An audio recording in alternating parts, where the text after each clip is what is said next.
Guys അങ്ങനെ ഉച്ചയ്ക്ക് ഫുഡൊക്കെ കഴിച്ച് അതിന് ശേഷം എന്ത് ചെയ്യാന്നുള്ളൊരു പ്ലാനിലിരിക്കുമ്പോഴാണ് ചെരീശൻ പറഞ്ഞു നമുക്ക് എന്തായാലും നമ്മുടെ ചൂരൽമലയും മുണ്ടൊക്കെ ഒന്ന് പോയി കാണാം. അപ്പോൾ ഇതേ ഈ ഫ്രണ്ടിൽ കാണുന്ന ചെറിയ ചെറിയ റിസോർട്ടുകളുണ്ടോ, ഇതൊക്കെ നമ്മുടെ ബോച്ചേൻ്റെ റിസോർട്ടാട്ടോ, പ്ലാന്റുകളാണ്. ബോച്ച ഇവിടെയാണ് അന്ന് നമുക്ക് ആ ഒരു DJ നൈറ്റും പരിപാടികളൊക്കെ നടത്തുന്നത്. ന്യൂ ഇയർ സമയത്തൊക്കെ പുള്ളിക്കാർ ഇവിടെ ഇതൊക്കെ ആളുടെ പ്രോപ്പർട്ടികളാണ്. ടൂറിസം ബേസ് ചെയ്തിട്ട് ആൾ ചെയ്ത് സെറ്റപ്പാണ് ഇവിടെ ഫുൾ കേട്ടോ. നമ്മൾ കാണാൻ നല്ല വൃത്തിയിലും ഭംഗിയിലൊക്കെ ചെയ്തിട്ടുണ്ട്. ഒരു ചരിവിൽ കുത്തനയിൽ ഇങ്ങനെ കുറേ ദിവസമൊക്കെ യൂസ് ചെയ്തിട്ട് ചെറിയ ചെറിയ ഹട്ട് ഞങ്ങൾക്ക് റെഡിയാക്കിയിട്ടുണ്ട് കേട്ടോ. പിന്നെ അതുപോലെ തന്നെ ഈ കാണുന്ന പോകുന്ന റൂട്ടിൽ നമ്മുടെ ചുരമലയ്ക്ക് പോകുന്ന റൂട്ടിൽ തന്നെ ചെറിയ സൈഡുകൾ ടൂറിസത്തിന് ബേസ് ആയിട്ട് സിപ്പ് ലൈൻ്റെ പ്രോജക്റ്റുകൾ ഇതുപോലെയൊക്കെ കാണിക്കുന്നുണ്ട്. സ്ഥലങ്ങളൊക്കെ ഓരോരോ സ്ഥലങ്ങൾ മേടിച്ചിട്ട് ഇവർക്ക് സിപ്പ് ലൈൻ പോലത്തെ പലതും കെട്ടിപ്പൊന്നിച്ചിട്ടും പിന്നെ സൈഡിൽ ഓരോരോ ഇങ്ങനെ എന്തൊക്കെയോ കുറേ ടൂറിസം ബേസ് ആയിട്ടുള്ള പല സംഭവം കേട്ടോ. ഇത് ഏതാ ഗവൺമെൻറ് കോളേജാണ് ഇവിടുത്തെ തോന്നുന്നു, എനിക്കത് പ്രത്യേകമായിട്ട് അറിയില്ല. ഗവൺമെൻറ് ഡിപ്ലോമ കോളേജാണ് തോന്നുന്നു. ഗൈസ് ഈ കാണുന്നതിലൂടെ നമ്മൾ ചൂരൽമല പ്രശ്നങ്ങളുണ്ടല്ലോ അങ്ങോട്ടുള്ള ഇതാണ്. ഇപ്പോൾ നമ്മുടെ ഇടയിൽ ഒരു കള്ളാടിപ്പാലം പറഞ്ഞ ഒരു പാലവും പുഴയാണ്. അപ്പോൾ അത് കാണാൻ വേണ്ടി നിർത്തിക്കാട്ടോ, കാണിച്ചു തരാം. പശുക്കളൊക്കെ ഒന്ന് റോട്ടിൽ നിൽക്കുന്നുണ്ട്. ഇതാണ് കള്ളാടിപ്പുഴ. ചൂരൽമലയ്ക്ക് പോകുന്നതിൻ്റെ ഇടയിൽ വരുന്ന ഒരു ക്വസ്റ്റൻ കേട്ടോ.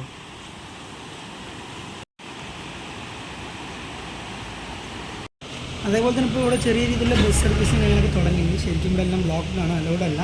ചെറിയ രീതിയിലൊക്കെ നാട്ടുകാർക്ക് പോകാൻ വേണ്ടിയുള്ള എല്ലാ സൗകര്യങ്ങളും ഇപ്പോൾ വന്നുകൊണ്ടിരിക്കുന്നുണ്ട്.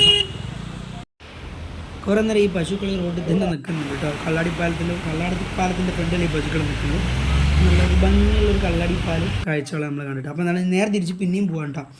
പിന്നെ ഒന്നും പറഞ്ഞില്ല, ചുരമലയ്ക്ക് ഞാൻ ആദ്യമായിട്ട് പോകുന്നത് ആദ്യമായിട്ടില്ല, ഇത് കുറേ മുൻപ് പോയിട്ടുണ്ട്. ഈ ഒരു വർഷത്തിന് ശേഷം നമ്മൾ പിന്നെ അഗൈൻ അവിടെ കാണാനും ഇവിടുത്തെ സിറ്റുവേഷൻ ഇപ്പോൾ എന്താ അവസ്ഥ എന്നൊക്കെ അറിയാൻ വേണ്ടി ഉള്ള ഒരു മുമ്പിലേക്ക് പോയിക്കൊണ്ടിരിക്കുകയാണ് കേട്ടോ. സോ ആ സൈഡിൽ ഓരോ കാഴ്ചകളാണ്. ഈ കാണുന്നതാണ് കഴിഞ്ഞ 2 വർഷം മുമ്പുള്ള പുത്തുമല ദുരന്തത്തിൽ ഒരു ബ്രിഡ്ജ് പോയി വരും, പുത്തുമല പാലം അവിടെയൊക്കെ എന്തോ പോയി എന്ന് പറഞ്ഞാൽ ആ ഒരു സ്ഥലമാണ് ഈ കാണുന്നത്. അന്ന് വെള്ളം വന്ന് ഈ ഒരു പാലമാണ് പൊളിച്ചു കൊണ്ടുപോകുന്നത്. അപ്പോൾ ഇവിടെ ആ പാലം റീകണ്ടീഷൻ ചെയ്യാൻ വേണ്ടിയിട്ടുള്ള സെറ്റപ്പാണ് ഇപ്പോൾ നടന്നുകൊണ്ടിരിക്കുന്നത്. അന്ന് ആ വെള്ളം ഇതേപോലെ ഈ കാണുന്ന റൈറ്റ് സൈഡ് കൂടി ഇടിച്ച് പൊളിച്ച് വന്ന് ഇവിടെ ഒരു ചെറിയ പാലമുണ്ട്, ആ പാലം മൊത്തത്തിൽ പോയി. ഗൈസ് നമ്മളിപ്പോൾ ചെറിയൊരു പെർമിഷൻ്റെ അരികിലാണ്. ഉള്ളിലേക്ക് കയറാൻ പെർമിഷൻ വേണം, ബട്ട് നമുക്ക് അവിടെ പോകാൻ പെർമിഷൻ്റെ പ്രത്യേകിച്ച് ആവശ്യങ്ങളില്ല. എങ്കിലും ഇപ്പോൾ വെളിയിൽ നിന്ന് ആയിരിക്കും വരരുത് എന്നുള്ളൊരു ഇതൊക്കെ ഉണ്ട്. പക്ഷെ നമ്മുടെ ഫാമിലി റിലേറ്റീവിൻ്റെ വേണ്ടപ്പെട്ട ആൾക്കാർ അവിടെ ഉള്ളത് കൊണ്ട് നമുക്ക് പെർമിഷൻ കിട്ടും എന്ന് വിചാരിക്കണം. പെർമിഷൻ കിട്ടിയാൽ നമ്മൾ എന്തെങ്കിലും പോകും, കിട്ടാതിരിക്കില്ല നമ്മുടെ ആൾക്കാരെ അവിടെ ഉള്ളത്. ഗൈസ് അങ്ങനെ നമുക്ക് പെർമിഷൻ കിട്ടിയിരിക്കുകയാണ്. അപ്പം നമ്മളിനി അങ്ങോട്ടേക്ക് പോകണം. എന്താണ് ചുരമല, എങ്ങനെയാണ്, എന്ത് പറ്റിയെന്നൊന്നും എനിക്കറിയില്ല. Go friends. ഇവിടെ ഇറങ്ങിയപ്പോൾ തന്നെ ഒരു എന്താ പറയുക, പോലീസുകാരും അതേപോലെ ഈ എമർജൻസി സിസ്റ്റത്തിലുള്ള ആൾക്കാരും റെസ്ക്യൂ ടീംസ് മാത്രമേ ഇവിടെ ഉള്ളൂ കേട്ടോ. വേറെ ഇവിടുത്തെ ആൾക്കാരെന്ന് പറഞ്ഞാൽ വളരെ കുറവാണ്. അപ്പോൾ നമ്മുടെ വഴിക്ക് ഇടയിൽ വെച്ച് ദാസേട്ടനും നമ്മുടെ കൂടെ അങ്ങോട്ട് കൂടിയിട്ടുണ്ട്. ഫ്രണ്ടിൽ പോകുന്ന ചെറിയ പോകുന്ന ദാസേട്ടനാണ്, ഫ്രണ്ടിൽ അച്ഛനുണ്ട്, ഞാനോട് അനിയനാണ്. ഇവിടെയൊക്കെ ഫുൾ ബാരിക്കേഡുകളൊക്കെ വെച്ച് ക്ലോസ്ഡ് ആണ്. ശരിക്കും അവിടെ പോകാൻ പാടില്ല, കടകൾ നിൽക്കോട്ടെ, നിങ്ങൾ വേണമെങ്കിൽ നോക്കിയതിൽ ബാരിക്കേഡ് യൂസ് ചെയ്താൽ ഇങ്ങോട്ട് വെളിയിൽ നിന്ന് ഒരാൾക്കും വരാൻ പാടില്ല. ഇവിടെ കർക്കശമായി ഇപ്പോഴും ക്ലീനിങ് ചെയ്തുകൊണ്ടിരിക്കുകയാണ്. ഒരുമാതിരി ബാഡ് സ്മെല്ലാട്ടോ, എനിക്ക് ഒട്ടും സഹിക്കാൻ പറ്റിയില്ല. ചെളിയും ചേറും പലതും അടഞ്ഞു കൂടിയിട്ടുള്ളൊരു മണം ഒട്ടും സെറ്റ് ചെയ്യാൻ പറ്റിയില്ല, ഭയങ്കര ബോറിങ്ങായിരുന്നു. അപ്പോൾ ഇങ്ങനെയാണെങ്കിൽ അന്നത്തെ ആ സിറ്റുവേഷനൊക്കെ എന്താണെന്ന് ചിന്തിക്കാനാണ്. റെസ്ക്യൂ ടീംസും കുറച്ച് ക്യാമറാമാൻസും വീഡിയോസൊക്കെ എടുക്കുന്ന ആൾക്കാർ മാത്രമേ ഇവിടെയുള്ളൂ നിലവിൽ. ഇതൊക്കെ ആ ഒരു ചെറിയ കുഞ്ഞു ഗ്രാമത്തിലെ പൊട്ടിപ്പൊളിഞ്ഞിരിക്കുകയാണ് എല്ലാം. ഇപ്പോൾ ഇവിടെ എന്താ സംഭവം വെച്ചാൽ റെസ്ക്യൂകൾ ഇപ്പോഴും ചെക്ക് ചെയ്യാണ് പലതും, പോയതും കാര്യങ്ങളും കിട്ടാൻ വേണ്ടിയിട്ടും. പിന്നെ ഈ കാണുന്നതാണ് നമ്മുടെ ബെയിലിപ്പാലം. ഈ ബെയിലിപ്പാലമാണ് അന്ന് കുറേ ആളുകൾക്ക് 250-300 ആളുകൾക്ക് രക്ഷപ്പെടാനുള്ളൊരു പാലം. മേജർ റവീൻ സംഘങ്ങളെല്ലാവരും കൂടി വന്ന് ചെയ്ത് ഉദ്ഘാടനമൊക്കെ ചെയ്ത് ഉള്ള ആ ഒരു ബെയിലിപ്പാലം ഇതാണ്. ആ മോളിൽ കാണുന്നതാണ് നമ്മുടെ ചൂരൽമല സ്കൂൾ. ഈ കാണുന്ന മരവിലാൽ മരം, ഇതിൻ്റെ തൊട്ടിവിടെയാണ് ഒരു ടെമ്പിൾ ഉണ്ടായിരുന്നു. ഇപ്പോൾ ആ ടെമ്പിളൊന്നും അവിടെ ഇല്ല, ഒരു അവശിഷ്ടങ്ങൾ പോലുമില്ല.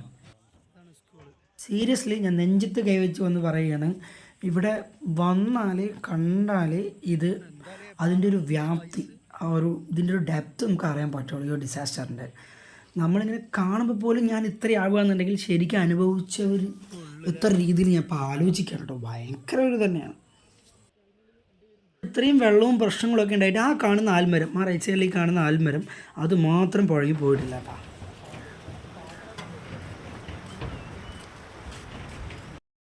ദേ ഈ കാണുന്ന ആളുകൾ ഇവിടെയായിരുന്നു ഉണ്ടായിരുന്നത് എൻ്റെ അമ്പലം. അപ്പോൾ ഇപ്പോൾ അമ്പലം റീകണ്ടീഷൻ ചെയ്യാൻ വേണ്ടിയിട്ട് അവിടെ എന്തൊക്കെയോ കുറച്ച് പൂജകളും കാര്യങ്ങളൊക്കെ ചെയ്യാൻ കേട്ടോ. അപ്പോൾ അതിനിടയിൽ ഈ ഇവിടെ മുൻപ് ഉണ്ടായിരുന്ന അമ്പലം എങ്ങനെയെന്ന് നമ്മുടെ റെസ്ക്യൂ ടീംസ് നമ്മുടെ ദാസേട്ടൻ്റെ ഫോണിൽ കാണുകയാണ് കേട്ടോ. അവിടെ ഒരു മുമ്പ് അമ്പലത്തിൻ്റെ ലൊക്കേഷൻ എങ്ങനെയാണെന്ന് ഇവിടെ ആർക്കും ആയില്ല. കുറേ പേർക്ക് അറിയില്ല. റെസ്ക്യൂ ടീംസ് ഒക്കെ പല സ്ഥലത്ത് നിന്ന് വരുന്നവരാണ്. ഇവിടെ ഉണ്ടായതുകൊണ്ട് ദാസേട്ടൻ്റെ ഫോൺ ഇവരെല്ലാവരും നോക്കുകയാണ്. ഞാനിവിടെ കാണുന്നത് അടിപൊളി ഒരു ക്ഷേത്രം കേട്ടോ. ബട്ട് ആ പുനരുദ്ധാരണം ചെയ്യുകയാണ് തോന്നുന്നത്. പോയ അമ്പലത്തിൻ്റെ പുനരുദ്ധാരണകാരമായിട്ടുള്ള പൂജകളും കാര്യങ്ങളൊക്കെയാണ്. പിന്നെ ഇവിടെ വേണ്ടപ്പെട്ട ആളുകൾക്ക് മാത്രമേ ഇങ്ങോട്ട് കയറാൻ ഇപ്പോൾ അലൗഡുള്ളൂ. അല്ലാതെ ഒരു ടൂറിസവും കാര്യങ്ങളും ഒരാളും പുറത്തുനിന്നുള്ള ഒരാളും എങ്ങനെ പോലും പെർമിഷൻ ഇല്ല. നമുക്ക് കിട്ടാനുള്ള കാരണം എൻ്റെ ചെറിയച്ഛൻ്റെ വൈഫൂസാണ് ഇവിടെ ബുദ്ധിമുട്ടുണ്ടാക്കിയത്. അപ്പോൾ അതുകൊണ്ട് മാത്രം നമുക്ക് അലോ, അല്ലെങ്കിൽ നമുക്കും അലൗഡല്ല, ഒരാൾക്കും അലൗഡല്ല.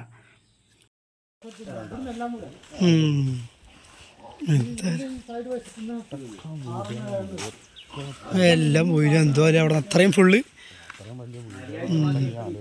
നമ്മുടെ വാസുവിന്റെ വണ്ടി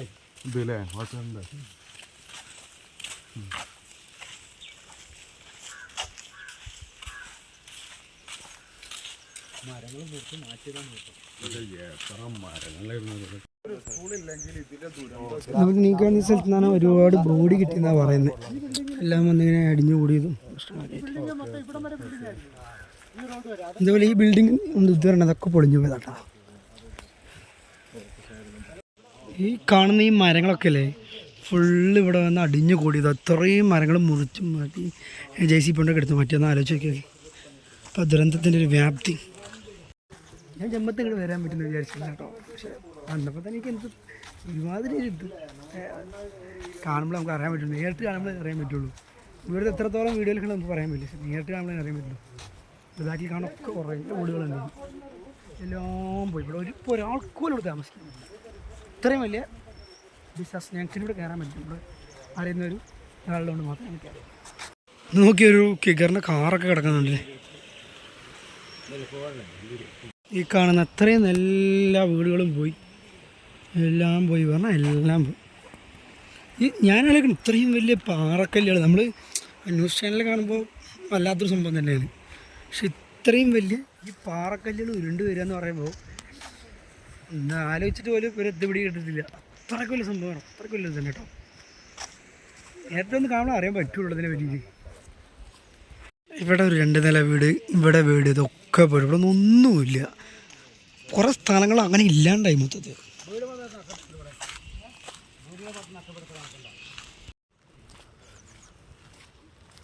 ഞാൻ ഈ പാറക്കല്ലുകൾ ഉരുണ്ട് വരുന്ന സംഭവമാണ് ഇങ്ങനെ ആലോചിക്കുന്നത്.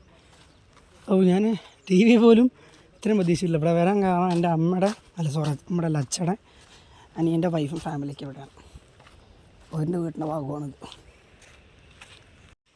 ഈ കാണുന്നത് നമ്മുടെ ഫാമിലി ഹൗസ് കേട്ടോ. ഇതാകെ ഫ്രണ്ടിൽ ഫുള്ള് പോയിട്ടുണ്ട്. ചേറും ചളിയും എല്ലാം വീട്ടിൻ്റെ ഉള്ളിൽ വരെ ചളയെന്ന് അറിയാം. നമുക്കൊന്ന് കയറി നോക്കി നോക്കാൻ എന്തായാലും കേട്ടോ. എല്ലാ സ്ഥലങ്ങളും ഒന്ന് അടിഞ്ഞു ഒഴിഞ്ഞ് പോകും. ഫ്രണ്ടിലും എല്ലാ വീട്ടിലും മുന്നിലും കേട്ടോ. ഉള്ളിലേക്ക് ചളിയൊക്കെ കയറി കിടക്കണം നോക്കി. അയ്യോ, ഇനിയിപ്പോൾ എന്തായാലും സർക്കാർ നമുക്ക് ഇതിന് വേണ്ടിയുള്ള എല്ലാ കാര്യങ്ങളും ചെയ്യുന്നു വിചാരിക്കാം. വീടില്ലാത്തവർക്ക് വീട് കൊടുക്കണം, അതിൻ്റേതായ കാര്യങ്ങൾ ചെയ്ത് കൊടുക്കണം. ഇല്ലെങ്കിൽ അത് നടപടിയാവില്ല. എല്ലാം ചെയ്യും എന്ന് വിശ്വസിക്കാം. ഇത്രയൊക്കെ വ്യാപ്തികളുണ്ടായിട്ടും പിന്നെ അതൊന്നും ചെയ്യാണ്ടിരിക്കില്ല, ചെയ്യും. അതൊക്കെ ശരി തന്നെയാണ്. എങ്കിലും നല്ല രീതിയിൽ ചെയ്യാം. അവർക്ക് ഇനിയും ഭാവിയിൽ ജീവിക്കണം. ഓരോരുത്തർക്കും എല്ലാവർക്കും നമുക്ക് എല്ലാവർക്കും ചെയ്യാണ്ട് ചെയ്തു കൊടുക്കുക. അതാണ് മുണ്ടക്കൈ. ആ മോളിലുള്ളതിനെ മുണ്ടക്കൈ പള്ളി വേണേ കുറച്ചുകൂടെ അപ്പുറത്തേക്ക്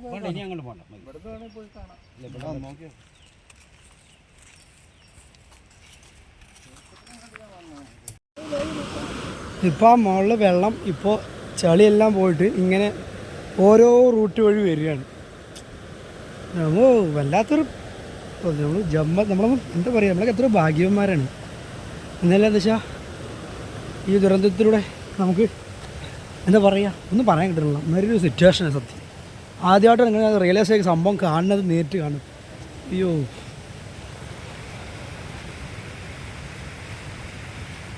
നമ്മൾ ഈ നടക്കുന്ന വഴികളൊന്നും വഴിയില്ല കേട്ടോ. ഓരോ വീടുകളുടെയൊക്കെ സ്ഥലങ്ങളും കുന്നും മരങ്ങളൊക്കെ. പക്ഷെ അതൊക്കെ JCBകളും മഴകൾക്ക് നടന്നൊരു വഴിയായി ലാസ്റ്റ്. കണ്ടില്ലേ, ഇവിടെ ഒക്കെ ഫുള്ള് ഇതാണ് അവസ്ഥ. ടൗണും റോഡുകളും വീടുകളോടൊക്കെ ഇപ്പം ഇങ്ങനെയാണ്.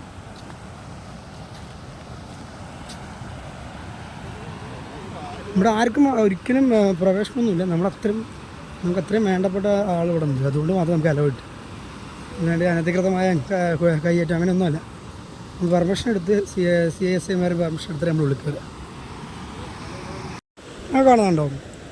ആ കാണുന്ന ഏരിയയാണ് ഫുള്ള് മുണ്ടക്കൈ ടൗണും മുണ്ടക്കൈ സ്കൂളും കാര്യങ്ങളൊക്കെ. പക്ഷെ എൻ്റെ മോനെ കാണാൻ നല്ല ഭംഗിയുള്ള സ്ഥലം. പക്ഷെ ഇത് കാണുമ്പോൾ എന്താണ് അൺബ്രേക്കബിൾ അത്രയ്ക്കും വലിയ സിറ്റുവേഷൻ തന്നെ അവിടെ നടന്നിരിക്കുന്നത്. ഒന്ന് ആലോചിച്ച് നോക്കി, അവിടെ നിന്ന് അങ്ങനെ വന്ന് ചുറ്റി ഇങ്ങനെ വന്ന് വരിക എന്ന് പറയുമ്പോൾ പ്രതീക്ഷിക്കാത്ത ഒരു പരമല്ലേ ഒരിക്കലും. പക്ഷെ ആ ഒരു സ്ഥലങ്ങളെ കാണാൻ എന്ത് രസമുള്ള കേട്ടോ.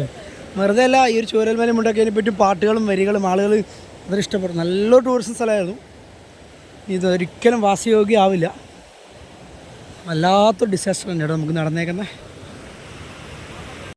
ഈ കാണുന്നത് മാറില്ല, ഇവിടെ ഫുള്ള് വീടുകളാണ്. പക്ഷേ ഇവിടെ ഒന്നുമില്ല. ഇവിടെ ആരെങ്കിലും വിശ്വസിക്കുമ്പോൾ നമ്മളിപ്പോൾ ഇവിടെ വീടുകളൊക്കെ ഉണ്ടെന്ന് പറഞ്ഞാൽ ഇത്രയും പേര് പോയി, ഇത്രയും വീടുകൾ പോയി ഇവിടെ ഒന്നും ചെയ്യാൻ പറ്റില്ല. ഇവിടെ ഒന്നും അത്രയ്ക്കും വല്ലാത്തൊരു തന്നെ. എന്തായാലും ഓണത്തിൻ്റെ ഭാഗമായിട്ട് ഞങ്ങൾ വയനാട് വന്നപ്പോൾ ഇപ്പോൾ ഇവിടെ നിന്ന് കാണണം തോന്നി, വിസിറ്റ് ചെയ്യണം തോന്നി, ഒന്ന് വന്നതാണ്. അപ്പോൾ ഇവിടുത്തെ ജസ്റ്റ് ഒന്ന് കാണിക്കണം എന്ന് പറഞ്ഞ വീഡിയോയിൽ എടുത്ത് അത്രേ ഉള്ളൂ. ഇതൊക്കെയാണ് ഇങ്ങനെയൊക്കെയാണ് ഇവിടുത്തെ അവസ്ഥ എന്നുള്ളത് ഞാൻ നേരിട്ട് ഇപ്പോഴാണ് കാണുന്നത്. കാണാൻ പറ്റി.